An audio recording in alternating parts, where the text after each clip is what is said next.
Hi guys, good morning. কেমন আছো তোমরা সবাই? Welcome back to the channel. Welcome তোমাদের একটা নতুন ভিডিওতে। সকাল সকাল জয়দেবদাকে বলেছিলাম গাড়িটা নিয়ে চলে আসতে। জয়দেবদা গাড়িটা নিয়ে আমাদের বারোয়ারিতলাতে দাঁড়িয়েছিল। আমি আর আশিস ওদিকে স্নান টান করে একেবারে শ্বশুর বাড়ি থেকে আমাদের বাড়িতে চলে এসেছি। এখন বেরিয়ে পড়ছি, যাচ্ছি আজকে জামালপুর মন্দিরে পুজো দিতে। যারা তোমরা আমার আগের ব্লগগুলো দেখেছো তারা জানো, আমরা যখনই সমুদ্রগড়ে আসি জামালপুর মন্দিরে একবার হলেও যাই পুজো দেওয়ার জন্য। আগের সোমবার ভেবেছিলাম না জামালপুর মন্দিরে যাব পুজো দিতে, তবে আর যাওয়া হয়নি। সেদিনকে পয়লা বৈশাখের কেনাকাটি করতে চলে গেলাম, তাই এই সোমবারটা আর মিস করা যাবে না। বাইরেটাই আজকে প্রচণ্ড পরিমাণে গরম। আমরা চলে এসেছি জামালপুর মন্দিরে। এই হলো মন্দিরের গেট। তবে মনে হচ্ছে আজকে মনে হয় ভিড়টা এখানে বেশি। এই মেলাগুলো মন্দিরের একদম ভেতরের দিকে বসে, তবে আজকে দেখছি গেটের এপার থেকেই মেলা। আর সবাই ওই ডগর বাজনা বলে না, সেই ডগর বাজনা বাজাতে বাজাতে যাচ্ছে। আর এখানে অনেক বলিও হচ্ছে। চলো ভেতরটায় গিয়ে দেখা যাক। সোমবার করে সাধারণত এখানে ভিড়টা বেশি হয়, তবে আশিস ওই সোমবার দিন আসতেই বেশি ভালোবাসে, তাই আমরা চলে এসেছি। এখানে এসে সাধারণত যে দোকানটা থেকে আমরা সবসময় ঠাকুরের জন্য বাটা নিয়ে থাকি সেই দোকানেই চলে এসেছি। জুতোটা সাইডে খুলে হাতটা ভালো করে গঙ্গার জল দিয়ে ধুয়ে আমরা নিয়ে নিচ্ছি ঠাকুরের জন্য একটা বাটা। যা ভেবেছিলাম একদম তাই। আজকে এখানে প্রচণ্ড পরিমাণে ভিড়। এই দোকানদারকে জিজ্ঞেস করাতে উনি বললেন কি ওই বৈশাখ মাসে প্রত্যেক সোমবারই নাকি এইভাবেই ভিড় হয়, ওই পূর্ণিমার মেলা লেগেছে, সেই জন্যেই নাকি এত ভিড়। ঠাকুরের জন্য আমরা এখানে ফুল, ধূপকাঠি, একটু বেলপাতা আর প্রসাদ নিয়ে নিয়েছি। এবার চলো ভেতরের দিকে যাই। ভেতরটায় আজকে প্রচুর ভিড়।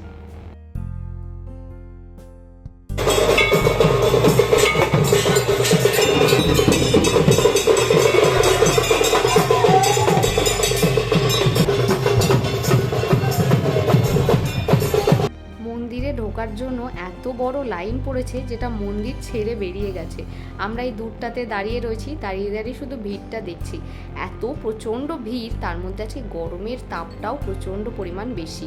আমরা এখানটায় দাঁড়িয়ে রয়েছি, একটু ভিড়টা হালকা হওয়ার অপেক্ষা করছি। জানি না এই ভিড় এত তাড়াতাড়ি হালকা হবে কি না, তবে আমরা একটু অপেক্ষা করছি। লাইনটা শুধু একবার দেখো। অনেক মানুষ এসেছে আজকে পুজো দিতে, আর তার সাথে এখানে প্রচুর না পাঠা বলিও হচ্ছে, যার জন্য আর প্রচুর বাজনাও বাজছে, যার জন্য আজকে এখানে ভিড়টা অনেক বেশি। আমরা একটা কাজ করলাম, আমরা মন্দিরটাকে ততক্ষণ একবার ওই ঘুরে নিলাম। মনে হয় না আজকে আর ভেতর পর্যন্ত আমরা পুজো দিতে যেতে পারবো। মন্দিরের বাইরে এই যে বট গাছটা রয়েছে, যেখানে সমস্ত ঢিল বাঁধা থাকে, ওখানেই একটু ঠাকুরও রয়েছে। তো সেইখানেই ঠাকুরকে আমি এখানে ফুল বেলপাতা দিয়ে একটুখানি আরতি করে আর যে প্রসাদটা নিয়েছি সেটা একটু ঠাকুরের পায়ে ছুঁয়ে নিলাম। এই প্রচণ্ড ভিড়ে আজকে সত্যি ঠাকুর পর্যন্ত আমরা পৌঁছতে পারলাম না। এত দূর পর্যন্ত আসলাম কিন্তু ঠাকুর পর্যন্ত যেতে পারলাম না। তবে ঠিক আছে, বাইরে থেকেও দর্শন করেছি একটুখানি। তবে এত ভিড় আমরা সত্যিই আশা করিনি। এতবার জামালপুর মন্দিরে এসেছি, এত ভিড় কোনোদিনও দেখিনি। আসলে হয়তো না, মানে প্রত্যেক বছরই এই সময় এইরকম মেলা হয়, আমরাই প্রথম আসলাম এই সময়টাতে। চলো, পুজো আর্চা দেওয়া হয়ে গেছে, আর কত সুন্দর মেলা বসেছে দুপাশে। মেলার সমস্ত জিনিসপত্র দেখতে দেখতে আমরা এবার গাড়িতে যাব। তবে প্রচণ্ড জল তেষ্টাও পেয়ে গেছি। জল তো আনা হয়নি, এখানে একটুখানি ফ্রেশ একদম আখের রস খেয়ে নিচ্ছি। মেলায় আরও বিভিন্ন ধরনের খাবার দাবার পাওয়া যাচ্ছে, দেখে তো সত্যি কথা লোভ হচ্ছেই, কিন্তু আমরা তো একদমই খালি পেট, কী খাবো বুঝতে পারছি না। এই যে কাকু, এনার কাছে না এর আগেও আমরা এখানে এসে ফুচকা খেয়েছি, খুব সুন্দর টেস্ট। দাঁড়াও, যতই খালি পেট হোক 10 টাকার একটু ফুচকা খেয়ে নিই।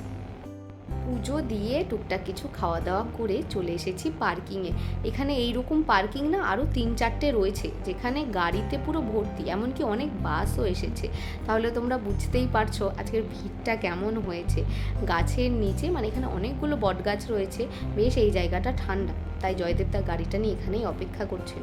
আর আমাদের মুখ চোখের অবস্থা দেখো, ঘেমে পুরো স্নান। প্রসাদটাও ওখানে মুখে দিতে পারিনি, তাই গাড়িতে এসে একটুখানি প্রসাদটা মুখে দিয়ে দিচ্ছি। আশিসকে একটুখানি খাইয়ে দিই আর জয়দেবদার হাতে দিয়ে দেবো, তারপর আমিও একটুখানি খাবো, তারপরে চলো বাড়ির দিকে। তবে হ্যাঁ, বললাম যে বাড়িতে বিয়ে লেগেছে, ময়ূরীর বিয়ে। আজকে হচ্ছে তার আইবুড়ো ভাত, বাড়ি গিয়ে আবার সেইখানে যেতে হবে। বাড়িতে এসে বেশ অনেকক্ষণ রেস্ট নিয়েছি। তবে ময়ূরীর আইবুড়ো ভাত হতে হতে আজকে এখন ঘড়িতে বাজছে প্রায় 5:30 মতো। আসলে বিয়ে বাড়ি বুঝতেই তো পারছো, টাইমটা ঠিকঠাক করে ম্যানেজ হয় না। সাজগোজ করে ফটো তুলতে ওর একটু লেট হয়ে গেছে। এখন শুরু হচ্ছে ওর আইবুড়ো ভাত পর্ব।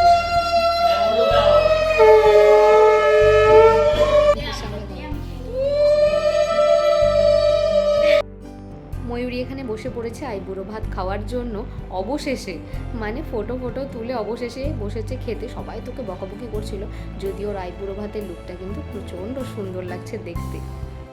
ছোটো কাকি প্রথমে আশীর্বাদ করলো, এবার হচ্ছে বাপির পালা। সবাই তাড়াতাড়ি করে না ওকে আশীর্বাদ করে ছেড়ে দিচ্ছে, তাই বাপি এখানে আশীর্বাদ করছে আর মা শুধু ধরে রয়েছে। কারণ জনে জনে যদি ওকে এখন আশীর্বাদ করতে যায় তাহলে আরও সময় লেগে যাবে, আরও খেতেও পারবে না। আজকেই অর্ধেক দিনের বেশি সময় ধরে উপোস করে থাকলো, সকাল থেকে নাকি কিচ্ছু খাইনি। এদিকে কালকে যেহেতু বিয়ে, কালকে তো উপোস করেই থাকতে হবে, আর এত গরমের মধ্যে যদি খাবার দাবার ঠিক করে না খায় ওরও শরীরটা খারাপ হয়ে যাবে। যার জন্য একটু তাড়াতাড়ি করেই আশীর্বাদ পর্ব সেরে নেওয়া হচ্ছে। তবে সেরে নিলেই তো আর হলো না, সাথে ফটোশ্যুটও আছে, সেই সমস্ত করতে করতে একটু লেটও হয়ে গেল। চলো, মোটামুটি সবার হয়েছে, এবার আমারও একটু পালা। আমি আর আশীর্বাদ করছি না, ময়ূরী আর আমি মাত্র 18 দিনের ছোট বড়, তো আমি আর আশীর্বাদ করছি না, আমি টুকটাক করে ওকে একটুখানি খাইয়ে দিচ্ছি। আর এদিকে ওই যেই এসেছি মাছের মাথাটা নিয়ে, যে ফটোগ্রাফার দাদারা রয়েছে তারা বারবার করে বলছে এটা পোজ দাও, ওটা পোজ দাও। যাই হোক চলো, ওর সাথে আর বেশি ফটো তুলে লাভ নেই, ওকে এবার একটু খেতে দিই, নাহলে ওর খাওয়াই আর হবে না। সন্ধে প্রায় হতে চললো, আমি আর আশিস না যাচ্ছি একটুখানি নবদ্বীপ। বিয়েবাড়ি বলে কথা, ওই লাস্ট মিনিট শপিং বলে না, সেটা করতেই যাচ্ছি। তবে শপিং আজকে আমার জন্য করতে যাচ্ছি না, করতে যাচ্ছি বাপির জন্য।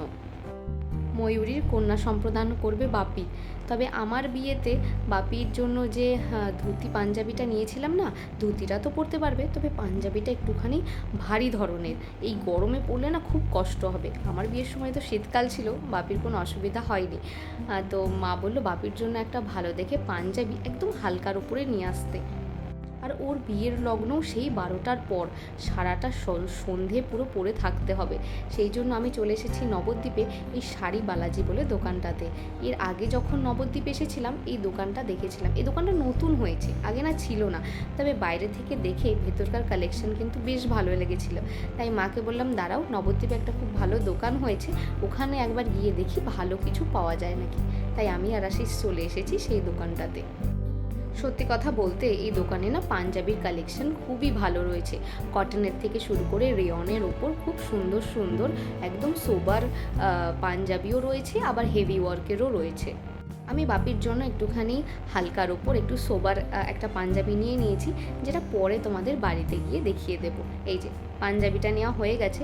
নবদ্বীপে আর 2-1টা কাজ আমাদের রয়েছে, সেটুকু মিটিয়ে ফেলবো, তারপরেই যাব বাড়ির দিকে। বাড়িতেও আজকে বিয়ে বাড়ির আরও রাত্রিবেলা আরও নানান রিচুয়াল আছে, সেগুলোতেও তো যোগদান করতে হবে। এখন যাচ্ছি একটুখানি পোড়ামাতলার দিকে। আমাদের এখানে যে কাজটা ছিল না, টুকটাক আসলে একটু জিনিস নেওয়ার ছিল, সেগুলো নিয়ে নিয়েছি। আর এই দোকানটা না নবদ্বীপের একটা অনেক পুরনো মিষ্টির দোকান, যেখান থেকে আমি আর আমার মা যখন সকালের দিকে আসতাম তখন কচুরি টচুরি খেতাম। তবে আজকে এসেছিলাম একটুখানি গুড়ের গজা নিতে। এই দোকানের গুড়ের গজা খেতে না খুব সুন্দর, তবে গুড়ের গজাটা এখন নেই, আসলে গুড়ের সিজনও তো না এটা, সেই জন্য গুড়ের গজা নেই। একটুখানি প্রদীপ সন্দেশটা নিয়ে নিয়েছি, একদম পিওর ক্ষীরের। আশিস প্রথমে ভাবছিল কেমন হবে কি না হবে, ও সার্টিফিকেট দিয়েছে মানে এটা খেতে সত্যিই সুন্দর। এই দোকানের প্রত্যেকটা মিষ্টি খেতেই খুব ভালো। নবদ্বীপ এসেছি আর পোড়ামাতলা একবার নমস্কার করব না, এটা তো হতেই পারে না, যদিও মাঝে সাঝে মিস হয়ে যায়। আজকে যতক্ষণ হেঁটে হেঁটেই ভেতরটা দিয়ে কেনাকাটি করছি, আশিসকে বললাম চল একবার পোড়ামাতলায় একটু নমস্কার করে নিই। এবার এসে 2-1বার নবদ্বীপে এসেছি, কিন্তু পোড়ামাতলার ভেতরটাতে আসা হয়নি, ওই বাইরে দিয়ে নমস্কার করে চলে গেছি। পোড়ামাতলার এই জায়গাটা না আমার খুব পছন্দের। ছোটোবেলায় যখন নাচের ক্লাসে আসতাম, এই ফুলের দোকানগুলো যে আমার কি পছন্দের ছিল। মাঝে মাঝে আমার মা তো এমনিই আমাকে জুঁই ফুলের মালা, বেল ফুলের মালা কিনে দিত, এমনি কোনো ওকেশন ছাড়াই বাড়িতে নিয়ে যেতাম, ফ্রিজে রেখে দিতাম। পোড়ামাতলায় নমস্কার করে এখানে যে শিব ঠাকুরটা আছে সেখানে নমস্কার করেই নিলাম। তবে এখনই না বাড়ি যাব না, সব কাজ তাড়াতাড়ি মিটে গেল। চলো, নবদ্বীপ এসেছি যতক্ষণ একবার ফাঁসিতলা ঘাট দিয়েও ঘুরে যাই। কি খাবো করতে করতে ফাঁসিতলা ঘাটে এসে দেখছি এখানে ভুট্টা বিক্রি হচ্ছে, আর ভুট্টা খেতে আমি খুবই ভালোবাসি। গাড়িটা পার্ক করেই চলে এসেছি ভুট্টার দোকানে। আগে একটুখানি ভুট্টা নিয়ে নিই, তারপরে এই ভুট্টাটা নিয়ে একটুক্ষণ বসবো। গরমকালে গঙ্গার ধারে প্রচণ্ড সুন্দর হাওয়া দিচ্ছে, লোকজনেরও ভিড় আছে বেশ, সবাই বসে বসে সুন্দর গল্প করছে আর শান্ত গঙ্গার দিকে তাকিয়ে রয়েছে। আজকে হাতে খুব একটা বেশি সময় নেই, বাড়িতে বিয়ে, তবুও ভাবলাম এসেছি যতক্ষণ একটুখানি ফাঁসিতলা ঘাট দিয়ে ঘুরে যাই। ওই 10 মিনিট বসলেও ভালো লাগবে। বললাম একটুখানি নরম নরম ভুট্টা দিতে, তবে এত শক্ত ভুট্টা দিয়েছে এটা মনে হয় শেষ করতে করতে আমার একদিন লেগে যাবে। গোটাটা আমি খেতেও পারবো না, প্রচণ্ড শক্ত, এটা খাওয়াই যাচ্ছে না। যাই হোক, চলো এখানে আর বেশিক্ষণ না বসলে হবে না, এবার বাড়ির দিকে যাই। আমরা আমরা করবো ডিনার। হ্যাঁ, আমরা বিয়ে বাড়িতে ডিনার করব। তবে আশিস তো ভেজ খাবে, বাপি ভেজ খাবে, দাদা ভেজ খাবে, তাই ওরা এখন হচ্ছে ঘরেই খেয়ে নেবে। বিয়ে বাড়ি স্টার্ট হয়ে গেছে, কিন্তু আমার শরীরটা আজকে খুব দুর্বল। চলো মা কি রান্না করছে তোমাদের একবার দেখিয়ে দিই। বিয়ে বাড়ি মানেই তো নন ভেজ খাবার দাবার, তো মা না আশিসের জন্য ভেজ খাবারটা ঘরেই করে দিয়েছে। পটল ভাজা, বেগুন ভাজা, আর তার সাথে ডাল আছে, আর দুটো তরকারি আছে।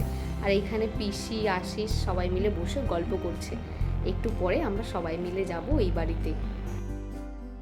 আশিস ওই বাড়িতে খাওয়া দাওয়া করছিল, তো ওই সমস্ত করতে গিয়ে একটু লেট হয়ে গেল। দেখো শাখাপলা পরানোর অনুষ্ঠানটা হয়েই গেছে।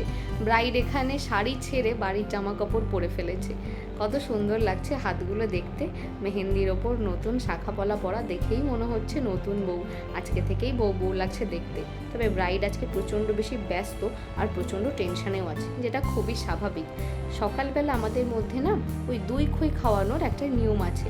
যেহেতু সকালবেলা মানে ভোরবেলা, সূর্য ওঠার আগে, সেই জন্য যে দই খইটা খেতে হবে, সেই খইটা দিদিভাই এই রাত্রিবেলাতেই বেছে রাখছে, যাতে কালকে সকালে তাড়াতাড়ি সূর্য ওঠার আগেই ও খেয়ে নিতে পারে।